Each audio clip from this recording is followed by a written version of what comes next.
Hello, everybody. This is the Real Estate Investment Education Club for February 12th, 2021. My name is Daniel Homland, and today we have with us a very special guest. I'm going to introduce him in just a moment, but I wanted to take a few moments and show you what's new on our SharePoint site here. First of all, we have a new video. We're going to start putting up walkthrough videos on the various resources that are available to you as part of the Real Estate Investment Club.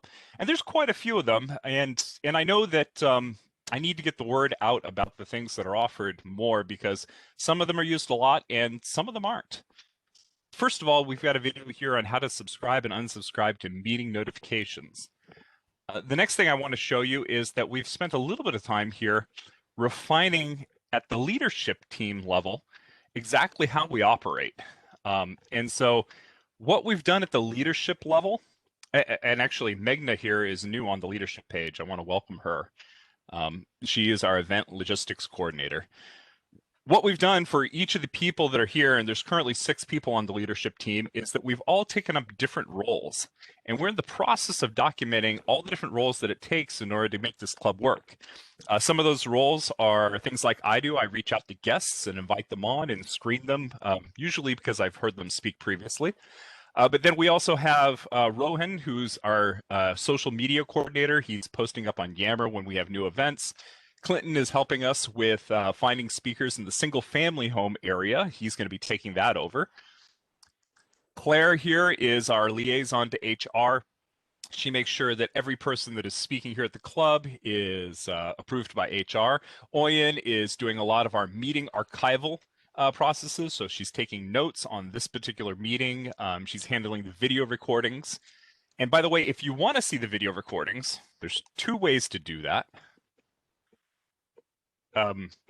Anyway, we're in the process of documenting how this club runs so that if anybody on the leadership team decides to go, we can have other people step into their place. And, you know, we always welcome more people to suggest people that'll come in and speak.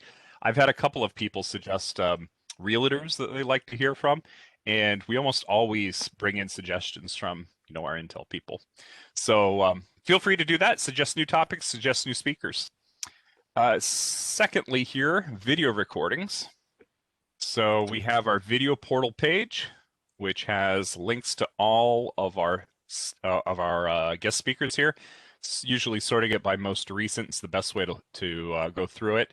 There's not really a tagging system here, so it's honestly difficult to navigate. I wish we had a little better software for this, but it's here and it's available. If you do want to find a little better software, this previous speakers page, we're going to be adding in keywords about the topics that people have spoken here. So Hunter Berkshire, for instance, he's a broker in Portland. He deals with small multifamily. Chris Tanner and Scott Martyr are both people that are working with SDIRAs. Dr. Eric Tate down here is working with alternative investment vehicles. So we're going to go through and we're going to be tagging each of the people that have spoken in the past and making it so that you can search based on tags. But at least right now, you can search based on criteria over here on the sidebar. So if you want to see people that spoke on a particular date or filter for particular speakers, and we do have the names of their talks here listed as topics. We're going to turn those into tags. But if you want to see any of these, you can click on the person and it brings up all their information here, their website, their email, the link to the video recording, link to the presentation, the date they spoke. And we're filling out that information as quickly as we can. So that's all that I have here. Do we have any quick opens from the group before we go to our guest speaker?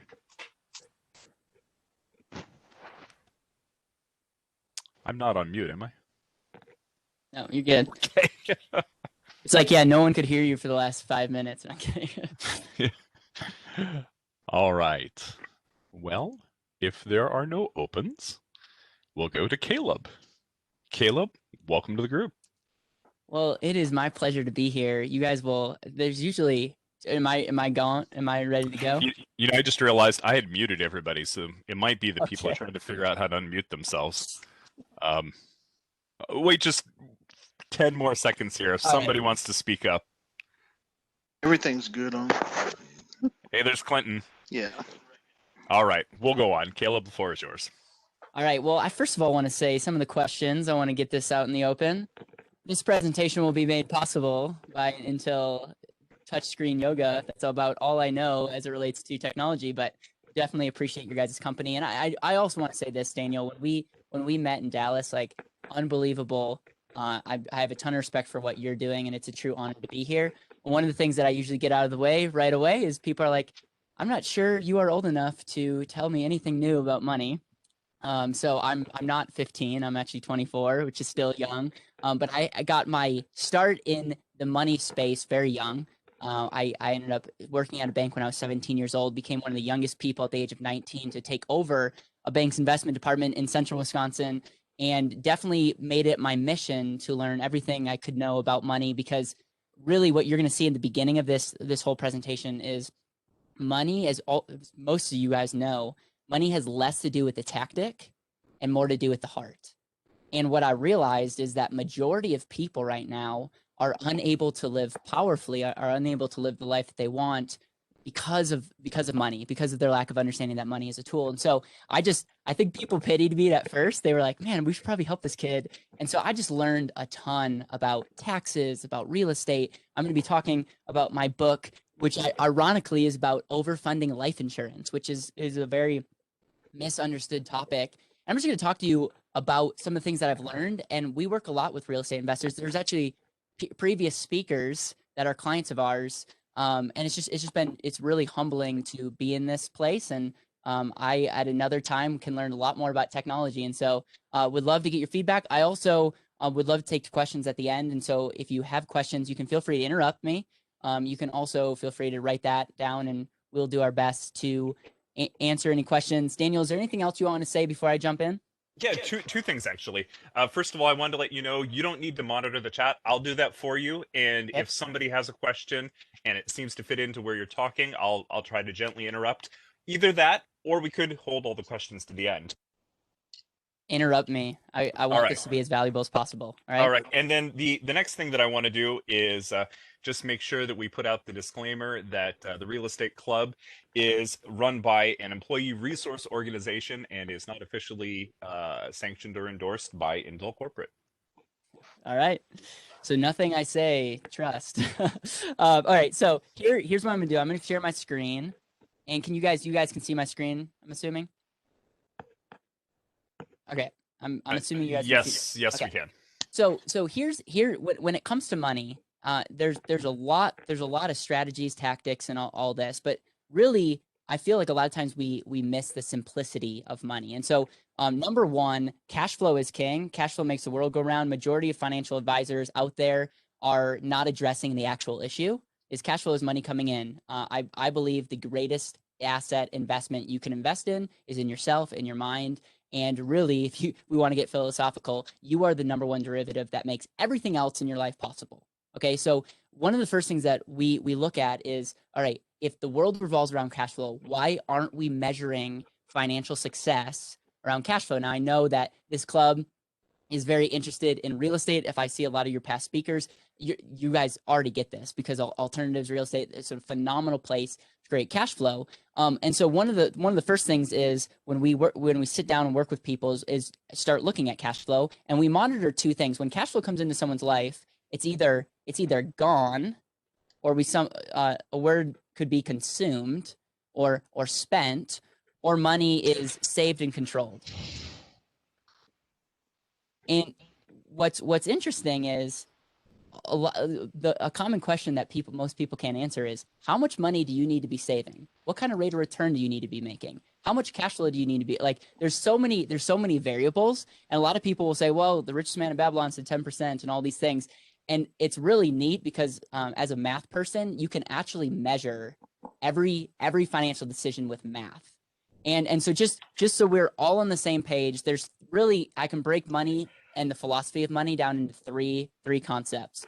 Cash flow comes in, we spend cash flow. So this represents the taxes that we spend, the food that we purchase, the house that we live in, all the things that keeps our lifestyle going. So that's this is really just the maintaining living, and then everything else that's not going, it's being saved. So another word to say that is any money that's being saved, the rest we can just assume is being consumed, because money only does two things. And so then we can just look at this right here and ask the question, is our money being saved and controlled? What is that going to do for our future? And just on a side note, what's really interesting is just due to inflation and just a model, you can break down a simple cash flow ratio model for every single person on this call, and you can have one line representing the money that you're consuming, and we can increase it with inflation if you'd like, and we can say, okay, you consume 200K today, and over 30 years, this 200K is going to be worth, 500,000, which is crazy. Inflation definitely affects our ability to save and invest for the future, and that's why cash flow assets are so valuable. But we can just say, like, this is not like earning $500,000 each, like in 30 years. That's not due to like, I'm not making any more money. That's just maintaining my current buying power today. And so we, number one, can model that for people. And then number two, we can take this number over here and what you're doing with your money, because not all investments are created equal. Not all assets are created equal. We can say, based on some assumptions, what is your model going to look like? If you want to retire at 65, is your line going to drop off? And I'm getting some feedback here. Is your line going to drop off, or is it going to stay on? Can you give yourself a raise? Do you need to reduce your standard of living? And one of the big aha moments that I had was when I was working at the bank. Majority of people, 98% of people, no matter what their income was so underprepared when it came to this quote unquote retirement, because they didn't understand cash flow. They didn't understand the cash flow ratio, and nobody showed them a simple way to actually model out what they're doing. And so the PSA announcement is just really have clarity on what that number is, and make sure to factor in inflation, because that's probably one of the biggest mistakes people make as it relates to just this whole future. And so with that, I'm gonna talk about the and asset. This is what Daniel asked me to come and speak. I spoke at a syndication real estate conference, and had just the opportunity to share my story and just what I learned about life insurance. Because I don't know about you, but life insurance is, a lot of people way oversell it. Some people, like a lot of people, it has a terrible rap. When I got into the investment world, my goal was I traded options in high school and college, and I wanted to be a hedge fund manager. And so when I learned about life insurance, I very much bought into the buy term and invest the difference. Buy term and invest the difference. Why would you pay $1 more on life insurance when you could buy term and invest the difference? And then I realized I just got challenged, and someone challenged me and said, I think there's things to life insurance that you don't fully understand. And I would just highly encourage you to understand like the tax benefits, the leverage benefits, because I think you're thinking about this as an investment. And the wealthy people don't use it as an investment. They use it as an alternative place to store capital. They use it as an alternative place to control capital. And if you understand that, it's really the only paper asset that can give your dollars more than one job. And what's interesting is a lot of our clients are real estate investors because they understand the power of real estate. In some cases, real estate can grow in value, create cash flow. You can use leverage to acquire it, and you get tax benefits. Like, that's incredible. That's a hard asset. That's why real estate is so attractive. And when life insurance is set up and used properly, which I'll break down what that actually means, your money can be saved. It can grow with tax benefits. It can be safely grow better than a savings account. And it allows you to leverage that capital to do other things like invest in real estate, like maybe invest in an ideal or other investments, but your money continues to grow tax advantage. And again, the disclaimer here is a lot of people oversell this. A lot of people make this be something that it's not. And my hope is that this is a very clear breakdown, because this is not for everybody, but for the people that want to learn more, my hope is that this is helpful to you in your research of just being efficient and being optimal. So, and by the way, Daniel, interrupt me at any time, because I'm here to serve you guys. All right. So one of the things when we think of life insurance is a lot of people think of life insurance as this insurance that you have in case you die prematurely.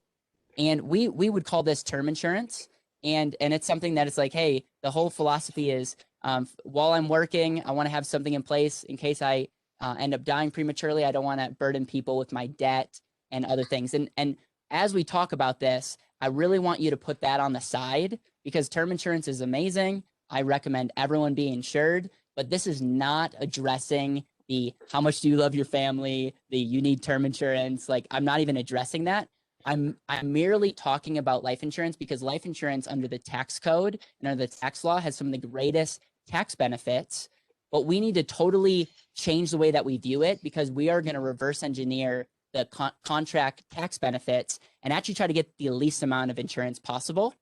And that is going to add up to massive benefits. So this is not even a replacement of term insurance or that. And so how I usually explain that is I draw two lines and I draw a human being because that's really the only thing that I can draw. You'll find out real quick.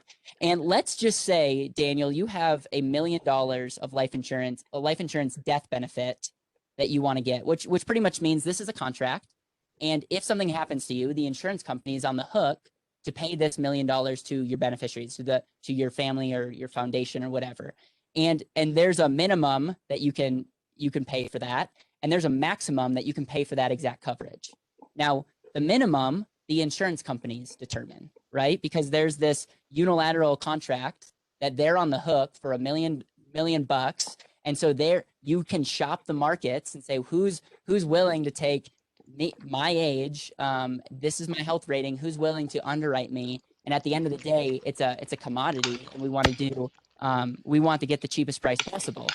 On the flip side, on the flip side, there's a maximum amount of money that you can pay for that exact amount of death benefit, and the maximum amount of money is determined actually by the U.S. government.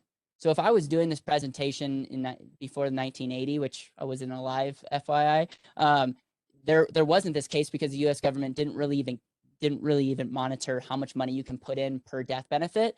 But the reason why the U.S. government cares about how much money you overfund is because there's some massive tax benefits, and people were taking advantage of this benefit and just stuffing all their money in year one. And so what the U.S. government pretty much said is, hey, listen, if you're going to do this strategy, you still have to have some insurance benefit. You can't just totally take advantage of the tax rule. And so what they pretty much said is there is a limit to how much money you can put in per death benefit. But the other thing that I want to share is that unlike a Roth or other things, there's no income restrictions, and it really determines. A common question is how much money can I put in? It really determines by how much you're worth on paper. And then we go through an underwriting process to see what that is. But the real aha moment is what we want to do for this whole thing to work is we want to decrease the death benefit. We want to decrease the insurance benefit, and we want to increase what we call the living benefits. And the living benefits are what I'll go into in a second, are the actual cash benefits that allow your money to grow tax-free, but then also allow you to have access to capital that you have a contractual guarantee to leverage against. And one of the things that like the secret here is for this to work for cash, for this to be a cash alternative, you want the death benefit to be as small as possible. You want to maximize living benefits because we care about cash, not necessarily insurance benefit. And so that was one of the biggest mistakes that I made early on is 99% of the time this stuff doesn't work. It's not because it's like a bad idea. It's just because it's not designed properly.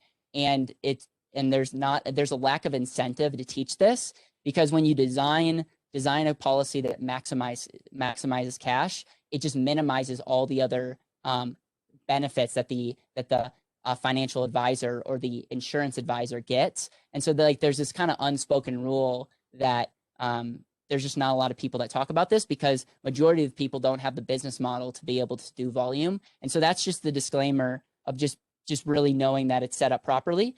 But what ends up happening, and this is like the big thesis of my book, The And Asset, is if you can give $1 more than one job, you will win in the end. So banks are super interesting because banks tier one assets, that's their most private assets. Over 3,800 banks in the United States have a portion of their tier one assets in what's called BOLI, bank-owned life insurance. What's interesting is the small community bank that I got my start in they had some of their tier one assets in bank-owned life insurance. there's majority of corporations have some kind of corporate owned life insurance for their top executives as like a bonus plan. That's interesting. And then a lot of my mentors stuffed a ton of cash. I saved 6 figures into life insurance. Why do they do that? Because life insurance really can only get you 3 to 4% growth. And that's not that great when you compare it to other things. Well, they use it as an and asset. They use the leverageability and give their dollars more than one job. And that's where I was just like, wow, why isn't anyone communicating about this? Because majority of the time people are bad mouthing 401ks, they're bad mouthing other things. And I'm like, you don't even need to bad mouth it when you understand the power of contractual actuarial science and giving dollars more than one job. And so what I want to do is I want to break that down is when this is set up properly. Number one, typical life insurance, when you overfund, you're going to get like 0 cash in the first couple of years. And so that's why a lot of people say like, oh, this is not a good thing. It takes forever. If you do this properly, you can have over 75 to 80% cash year one, and you end up breaking even. You end up having as much cash as what you put in the first couple of years, and then it grows from there. And so that's when people say, what is the disadvantage of this strategy? It's you're better off in a savings account in the first year or two because you actually have more money, but there's a trade-off, future value trade-off. And then number 2 is not everyone qualifies. So not everyone is able to actually get this. And that's a whole nother discussion as it relates to this is actually life insurance. And that's kind of what is like the pro and con of this. But when set up, what we show our clients on how to do, especially if they're entrepreneurial, this doesn't necessarily work if you don't have investments that can get a better rate of return than 4 or 5%. But what we show our clients on how to do is instead of taking their money and putting it right into an investment that might earn just, I'll say, for example, 12%, what we're showing them is, what if you could create a foundation? What if you could put your dollars, and instead of directing it straight into the 12% investment, what if you could put it into a overfunded life insurance, and immediately you're giving that dollar more than one job? Now, that again, I was very upfront with the downside. The downside is early on, you don't have access to all your money. So if that's an issue, like this is not a good strategy. I would buy term and wait till you're not leveraging every penny that you have. But if you can, then you can take that dollar and you get lifetime tax-free growth. Now, one thing that I feel very strong about, and I don't know why, lifetime growth. And one of the things that I feel very strong about is the future of taxation. I believe one of the greatest wealth eroders, one of the greatest threats to someone's wealth is taxes. It doesn't matter where you identify, if you're Republican or Democrat, the idea, like, our government is spending money that we don't have. We have over $100 trillion of unfunded liabilities. Everyone wants to look at the debt right now. We have over $100 trillion of unfunded liabilities that we can't pay for as a country. I don't care what party you're a part of. We need to increase taxes just to be able to survive. I did a podcast on Social Security and how that's not looking so hot. And I know that we as a country can't just let people just not get paid. So it's like one of those things where are we going to get our money? Well, a potential area of getting more money is tax changes, future taxes, and a potential raid on other accounts. So that's one thing that's like very interesting. And so one of the benefits is, even though these kind of contracts are not like that, you don't get them for the growth, you're getting anywhere from 3 to 4% tax-free growth, because this is contractually very much like a Roth. You pay taxes going in, or yes, it's after tax dollars, but the money can grow. You can collateralize that money and it gets passed on tax-free, which is very attractive to certain people that believe, like me, that taxes are going to be higher in the future. And if that's the case, you'd be better off paying tax on the seed than on the harvest. And so one of the things that we do is we look at, okay, what's a 4%? What are taxes going to be in the future? And they could be 20%, 30%, 40%, whatever. You actually have to be able to convert this into the after-tax rate of return. So this is more of like a 6 to 7% rate of return when you factor in taxes, which is a common mistake that people make when they're looking at life insurance. Still, if all you are trying to sell is the growth, every single one of you have way better places to put your money than just that. What got me interested, and the reason why I put as much money as the insurance companies will let me, is I realized that I could at the same time control capital. At the same time, I could use capital to invest in business invest in relationships, invest in GameStop. Just kidding, but invest in opportunities, but my money would continue to grow. Now, you guys understand this because of the real estate background. A lot of people don't understand the value of leverage. But the cool thing is, if you set this up properly, your money is going to continue to grow the rest of your life. And again, it's like the tortoise and the hare. It's just the tortoise doing its thing. But the value is in the contract, it gives you access to utilize your money. And instead of withdrawing the money, which it's your contract, you can do whatever you want, it allows you to be able to collateralize, borrow against your money, and allow your money to continue to grow. Common question is, why in the world would I borrow to use my own money? Well, you now, just right now, you're taking $1, you're getting the future value of that dollar, and it's giving you the ability to use that capital at the same time. Now, here's the disclaimer here. Let's say the borrow rate is 5%. It makes no sense in the world to borrow at 5% for capital if you're going to earn less than 5%. It doesn't make any sense.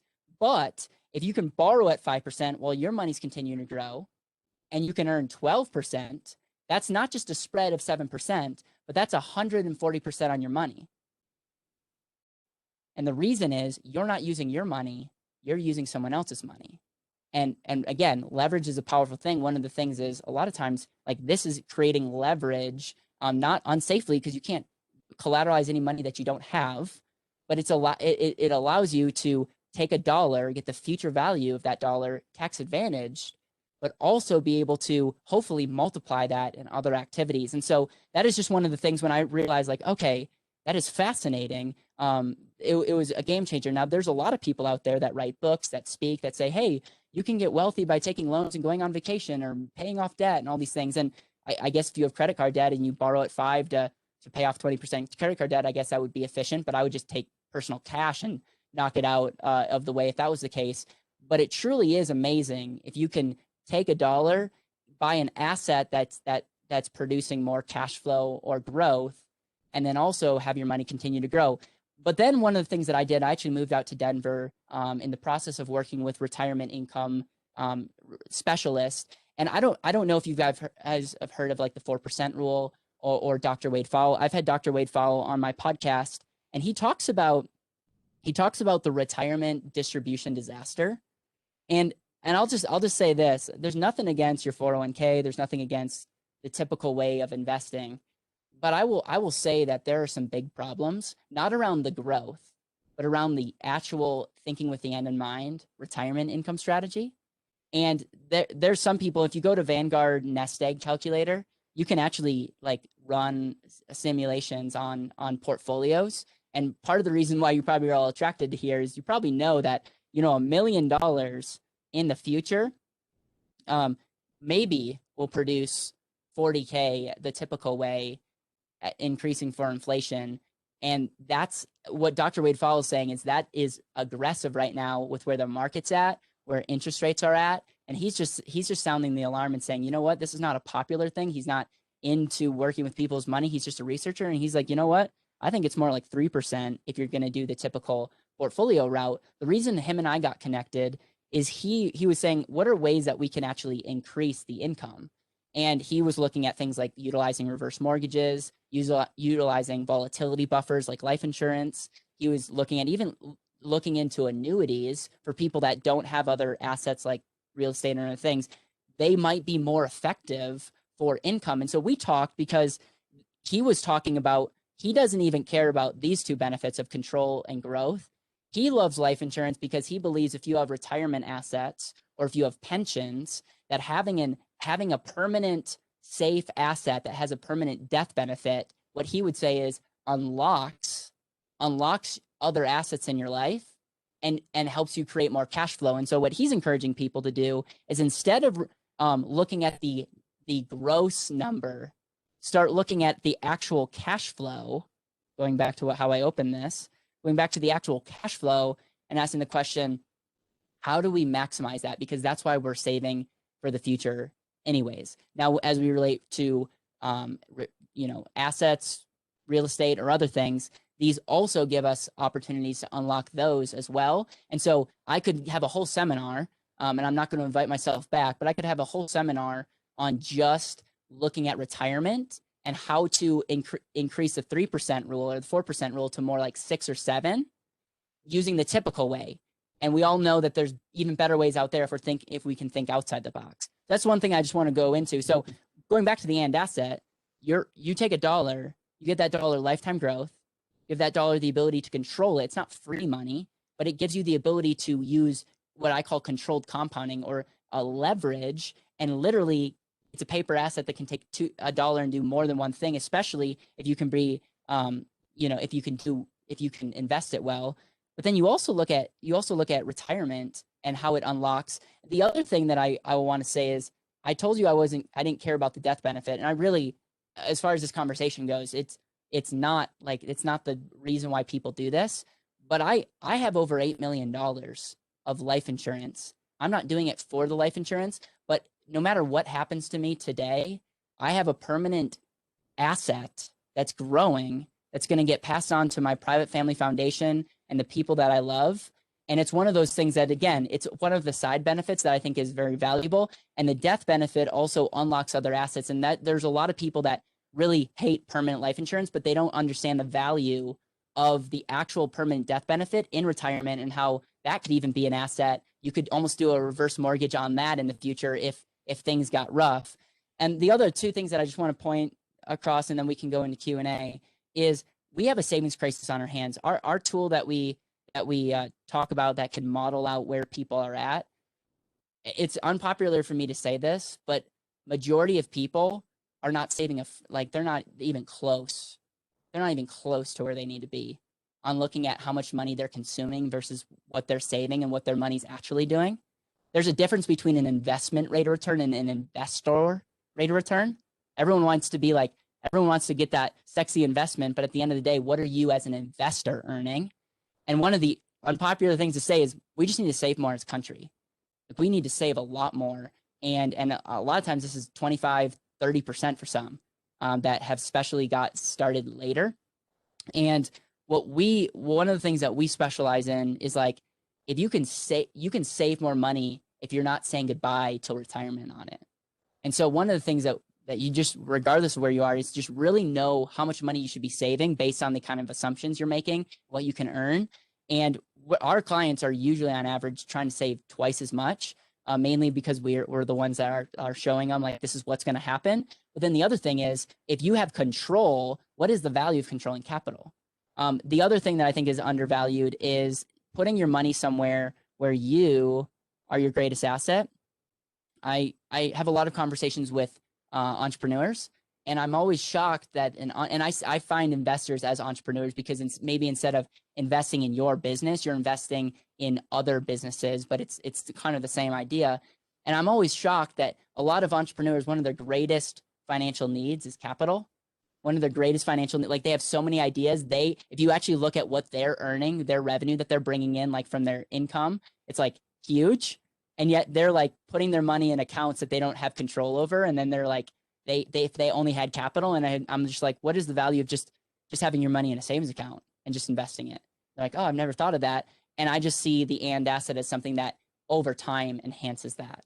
And so in summary, that's what I want to just share. And I'm an open book. I just wanted to give you guys context that I cringe a lot of times when I hear people talk about this strategy, and I don't want to overpitch it, oversell it. I do think it's a phenomenal strategy for people that get it. And Daniel, I know that you've had some experience with this strategy as well. So with that, that's where we can open it up for questions, and I'm here to serve. Let's do it. All right. I'm going to start with some of the simpler questions or the questions, because there are, predictably, quite a few people that are definitely confused about this. This is a confusing topic. And so I'm going to start with, where'd it go? It's scrolling up off the screen. Here we are. Jeff's question. I need a more concrete example of what is being stated on growth and borrow and collateral against the same money. If I put 100K, I'm sorry. My chat window just disappeared when that happened.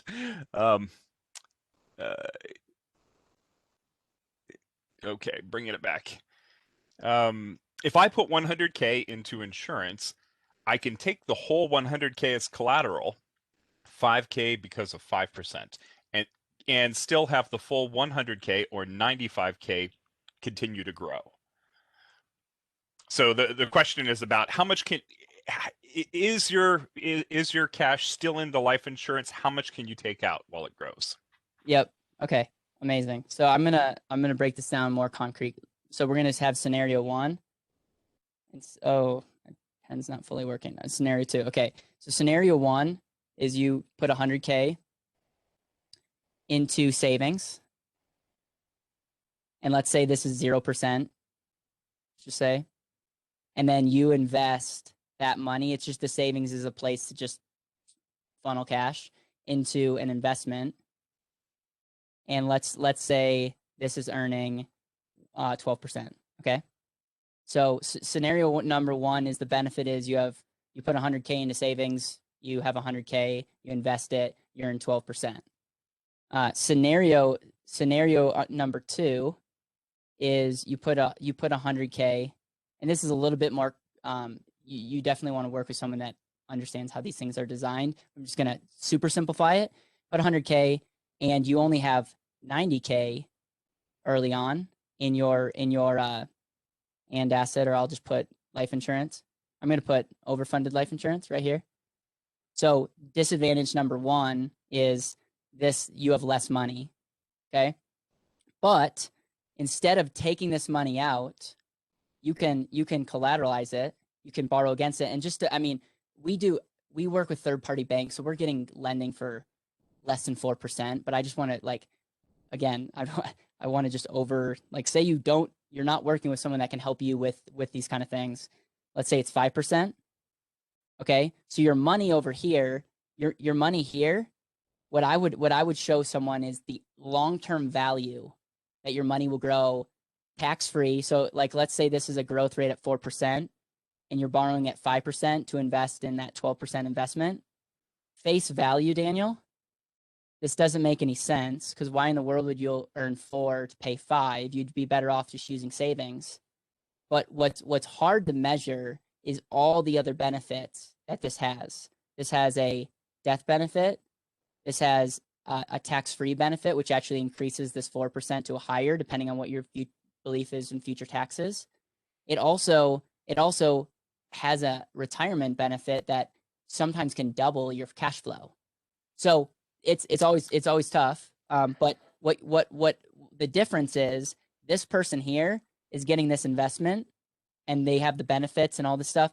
This person here is putting their money into something that's going to have their money continue to grow like the tortoise, and have access to this capital to invest in there. In about year 5, you actually have more money than what you put in. So there's a trade-off there as well.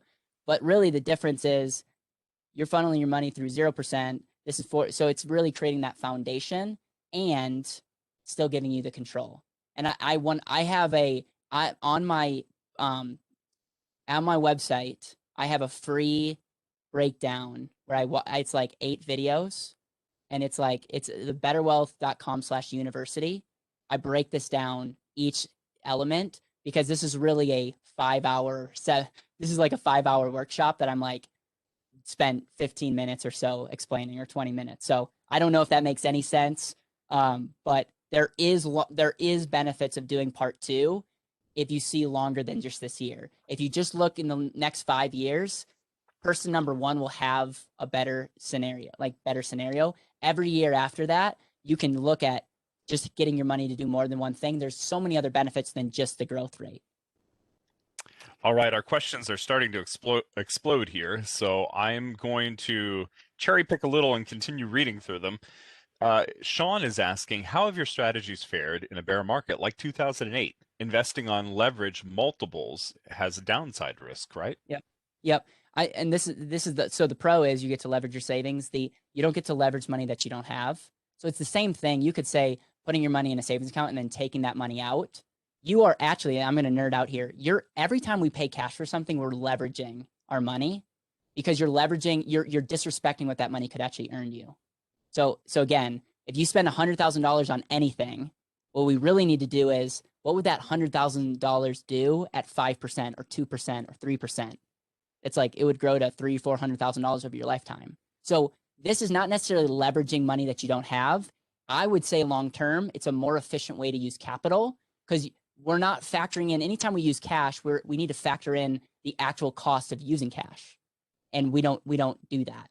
And so this is not necessarily leveraging money that you don't have. I've had people that have lost a lot of money leveraging money in the markets, options and stuff in bad times. And this is, I'm not going to give investment advice, but I look at where the market is. I look at where our economy's at. I look at some of the things and I go, I don't know if we're going to have another 30 years like we had the last 30 years. And so that's a great question. And the fact that you asked that means you're thinking of the right things. All right, I'm definitely going to go back up to Bo's more advanced questions in a moment. But until then, one or two more here. Ashish is asking, how is this different from variable life insurance? Yeah, variable life insurance, just this component right here, where you put your money is variable. So it's like you're investing money and then leveraging an investment. And that's where I would highly caution you not to do this strategy, because that's where you could find yourself upside down. My whole philosophy about money is if I'm already going to invest, I'm not going to, where I put my money, it's got to be safe. I'm not going to take any risk because I'm already taking risk by business and other investments. So the difference between variable life is on an illustration, it can look amazing because they're not factoring bad things. But if you factor in bad things, there's a lot of lawsuits happening in the variable universal life world. And index universal life, again, looks amazing on paper.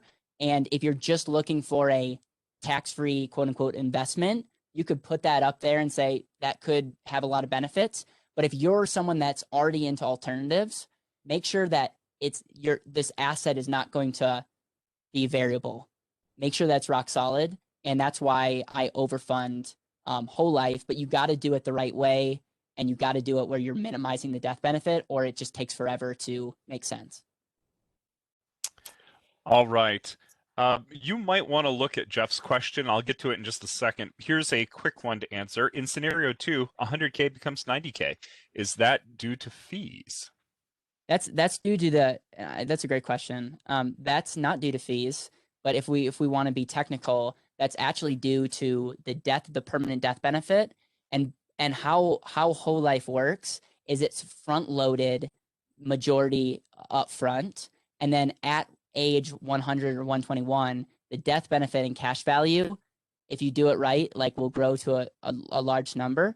And so what ends up happening is that represents the base permanent death benefit, which if you're just looking at this from a cash on cash, you could say that's a fee. But it's actually an asset to the balance sheet, and it's heavy in the first couple of years. The way that we overfund is we're putting majority of money into a special rider called a paid up addition rider, and those riders just give you a lot less quote unquote death benefit. So it's like that's the downfalls. You have less death benefit, but it allows your money to grow quicker. So I would call it more of a drag on money than a fee. All right, Caleb, you might have to read this one. This is from Jeff Chen in the chat. It's about 3 posts up. It says, so I borrow 90K and invest the full amount, growth of 12%. The OLI of 90K continues to grow at 4%, and I have to pay 5% versus 12% growth. Thus, I gain 7%, meaning there's a total of 11%, Yeah, 4% from the LLI. Yep. Go ahead. Do you want to make comments on that? Yeah, I would say I sort of addressed this early on from a pure. So if we want to play the pure math game, and there's so many other strategies, like you could add trusts and foundations and third parties. So like for instance, if you're doing this like legitly, you're not going to borrow at 5%. You're going to go to a third party that gives you 100% access to the money, and you can get it at 3.4%. Okay.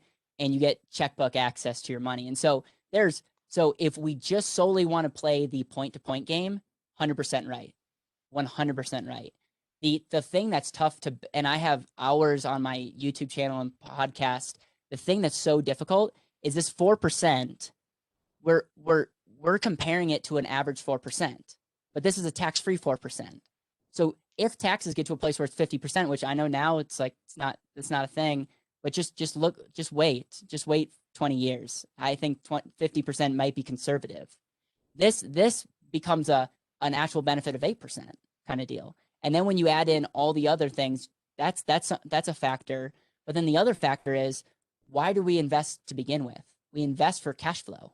So what we really need to be doing is percentages they need to make sense, but we really need to measure cash flow. And the overfunded life insurance enhances cash flow because it's that asset that literally unlocks other assets. And that's a whole nother discussion, but I have on my YouTube where we look at like the volatility buffer or the pension maximization strategy or the reverse mortgage strategy. All those get better when you have something like life insurance. Because if you didn't, for instance, if you did like a pension, you would have to do the joint pension. If something happens to you, you don't want to leave your spouse high and dry. But if you have a permanent life insurance with that dreaded death benefit, you potentially could cover that asset, take out more money from your pension, and still not leave a legacy. So that's an actual benefit to cash flow. And so I hope that answered. That's a great question. That's why I own every like software out there, because I'm a super analytical nerd. And from a math to math point, you're totally right. You're earning 4, paying 5. It doesn't make any sense. But there's other intangible, like there's other benefits that come along with having life insurance that outweigh the 4%, which really increases it, if that makes sense. All right, we're going to go with Bo's question. Really quickly, though, I know that there are some asset protection benefits as well. Do you want to comment there just really briefly? Oh, yeah. I mean, in each state, it's a little bit different, but there's some states that it's 100% fully creditor protected, which is it's a huge benefit. There's also a lot of people are getting long-term care. There's a lot of these contracts have built-in chronic illness riders, which pretty much say if something happens to you in the future, if you can't perform 2 out of the 7 daily activities of daily living, you can tap into the death benefit to start paying for that. So it's like that's a benefit. There's another benefit that allows you, if you get disabled, that the company will actually fund your life insurance. So you're totally right, Daniel. There's in my book, I talk about 16 ideal benefits to a perfect investment. And life insurance, the only thing that it doesn't check is the tax deduction. There's so many other benefits that are hard to measure, but we live in a world where everyone looks at rate of return, which rate of return can be very misleading because it needs to translate into cash flow. Mm-hmm. I love that it's creditor protected. If you have a business, if you're involved in lawsuits, creditor protection is a great thing to have.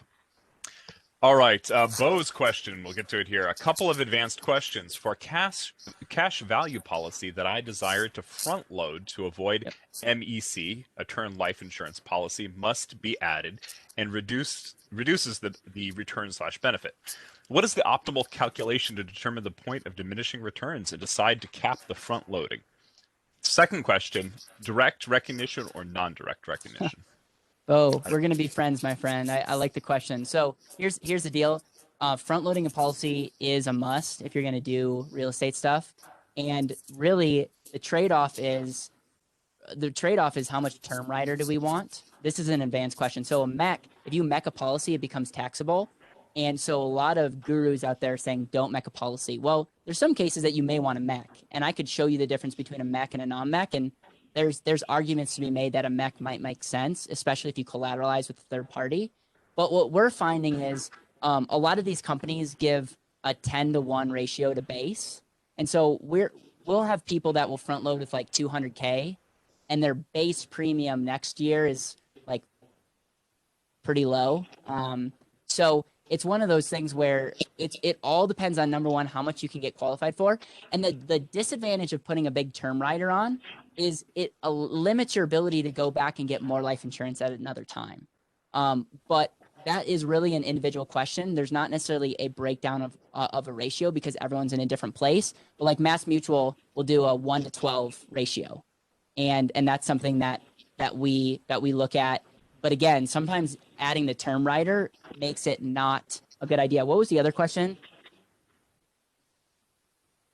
The other question, sorry, let me scroll back up. Direct or non-direct? Oh yeah. So here's another thing.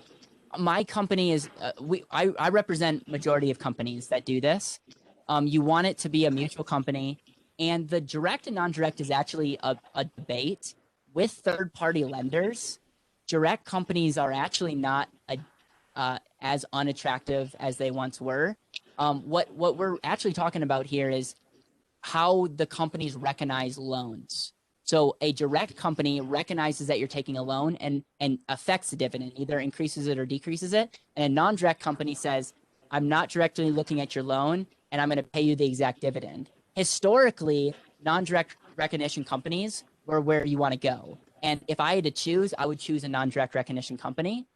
With that said, they're knowing that there's third parties, and depending on how you're going to use it, a direct recognition company with a proper mutual company technically should be in the best interest of the policyholder, and so it shouldn't necessarily matter long term.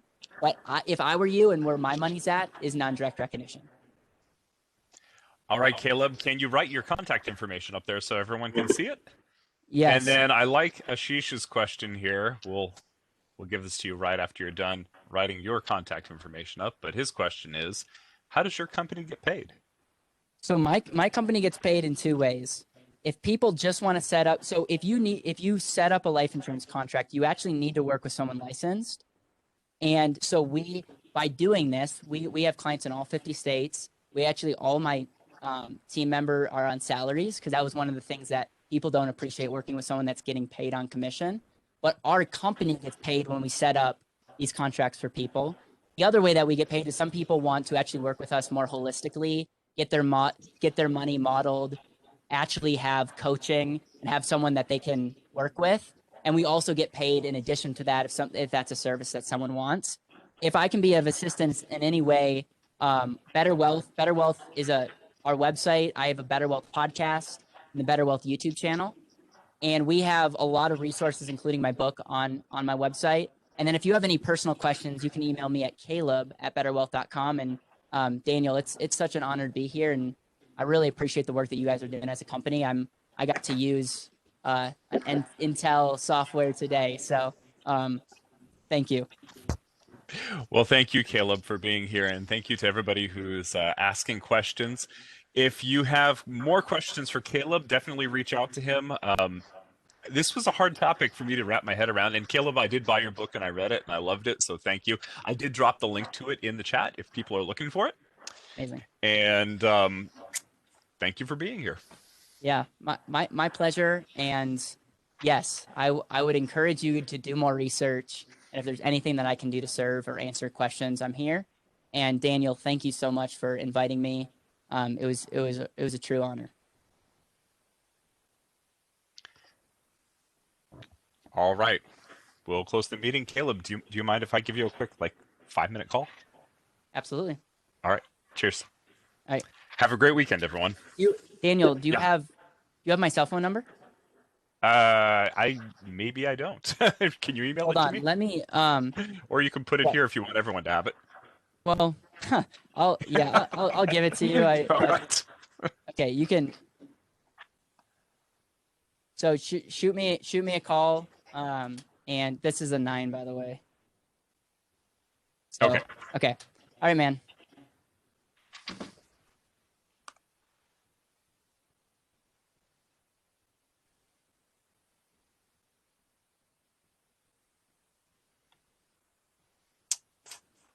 Hey, Caleb.